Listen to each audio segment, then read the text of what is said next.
Hello, everyone. Welcome back to the Vedic Astrology podcast. My name is Fiona Marks, and it's time for us to reflect on the changing of the sun into a new Rashi, into the sign of Scorpio. And as we have been doing all year, taking the opportunity of the sun's transit as a way to try to connect with each sign, a way to learn a little bit more about some of the qualities of each sign and maybe how we can connect with them through the season.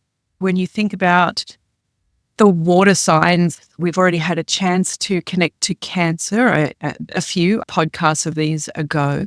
And Cancer for me, I always think of it as like being a boundless ocean and the unconditional love of Cancer, the moksha sign. But then also in some ways that lack of boundaries, how wonderful it is to have a sign where there are no boundaries.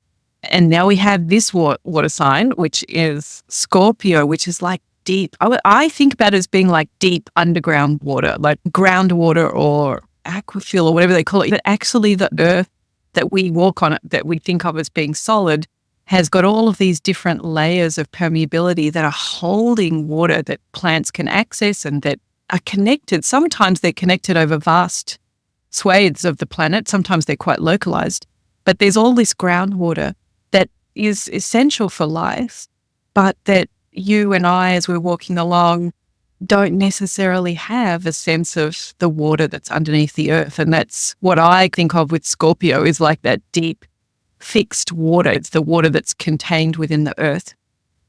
And then, as you say, Mars, with its natural engineer intensity, it wants to drill down like into the earth and tap into that water that's there. And water is always associated with moksha and enlightenment in Vedic astrology. So Scorpio is like the enlightenment that's available deep in the darkest places of ourselves, that on a surface level, you'd have no idea that those things are there. But you really need the courage of Mars, don't you? And almost that impulsivity or just determination of Mars that I'm going to find the value that's here in this deep, dark space. And I think it's such a feminine thing, isn't it? Like that I find being in a female body, our reproductive organs and this essential part of what the role of having the two genders is, that one gender can host in the uterus, can host a new life and continue the species. That's all hidden as well. And if anybody has had fertility problems, that's when you suddenly find out that maybe for men to find out fertility problems is maybe an easier and more extroverted kind of process. But for women to find out fertility problems or even menstrual problems, it's a deep, dark water. It's hidden space.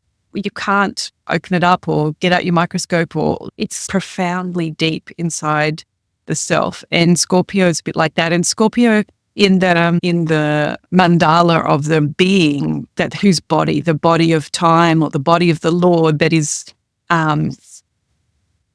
broken into the little sections of each sign. Scorpio also relates to the genitals or the pelvis, doesn't it? To that part of the body that we were just talking about. So in that way, it's so powerful. Scorpio is so powerful, such a powerful place of transformation, of regeneration, of new life, if you talk about creating a new body for a person. But it's the feminine hidden space when things are intuitive, they need silence, they need time you need time to connect to them, and sort of consistency, fearlessness in connecting to the hidden parts of the self. Some of the creatures that we occasionally find from that deep part of the ocean, we really don't know what they are, and they're operating in an entirely different environment, much less oxygen, much more pressure. So they even look like aliens to us. And then when we lost that plane, that Malaysian Airlines plane that disappeared somewhere, kind of became really obvious that we may have mapped the Earth's surfaces, and we may have mapped actually quite a bit of space. And we've sent these probes, these great telescopes now up out into space, really giving us information about far distant suns. And yet our own ocean floor is unmapped, more or less. Or certainly we might have a vague idea of what's there, but in terms of finding a plane in a big, vast ocean floor, we're just in the dark. That's why I'm going to talk about Scorpio forever, because I think another thing that's interesting about Scorpio is the choice of the archetypal animal, the scorpion, because of this whole thing of scorpions living in holes or caves or burrows, I think brings in a beautiful thing about Scorpio that is self-sufficient. And I guess Mars ruling both Aries and Scorpio, something that those two signs share in common is that kind of taking action from a self-sufficient place, from what I'm inspired to how to solve this problem. Not really asking for help. It's not really a Mars quality to ask for help. But then the dichotomy of Mars, its opposite Taurus, also says something about these caves and holes that in order to heal or be safe, scorpions retreat into their safe space and their self-sufficient world. And I think they probably, I'm not sure that they eat that often. They really make whatever meal they have, they make it last. And that's in contrast to Taurus on the other side, which is the cow and the milk-giving cow, the earth sign, who, like the mother with the breast milk, Taurus just wants to give and comfort and provide that soft, feminine, nourishing space of Taurus. The caves and the holes of the scorpion really contrast with Taurus and talk about how self-sufficient and maybe a little fear-based or vulnerable kind of Scorpio is. Or at least scorpions are. Yeah. And I don't think they're particularly like a group, a pack animal. I think they're solitary. And you're very vulnerable. Oh, that's right.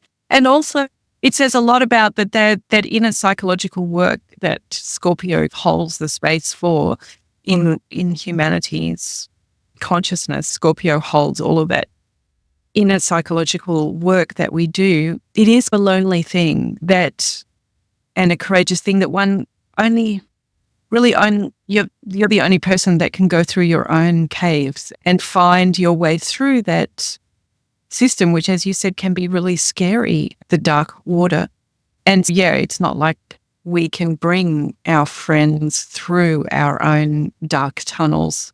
We have to navigate them ourselves. And through doing that, if it's possible to navigate your own burrows and tunnels and you survive, the confidence that you gain from that, like then the way Mars really feels, like grounded, that I can take action because I know I'm coming from a truly deep foundation in myself. I've looked at the worst and the ugliest and all of the demons, and I'm still here. So now my courage can be used in an extroverted way to take action, which I guess then speaks to, I don't know if anybody's had this experience, but you can almost build a life for yourself that looks great on the surface, but is disconnected from these deep roots where the aquifer water is, the groundwater is. And sometimes in life we have to completely rearrange our external life. Like once we get deeper in touch with that Mars Scorpio space and we realize, oh, I've been building the wrong life.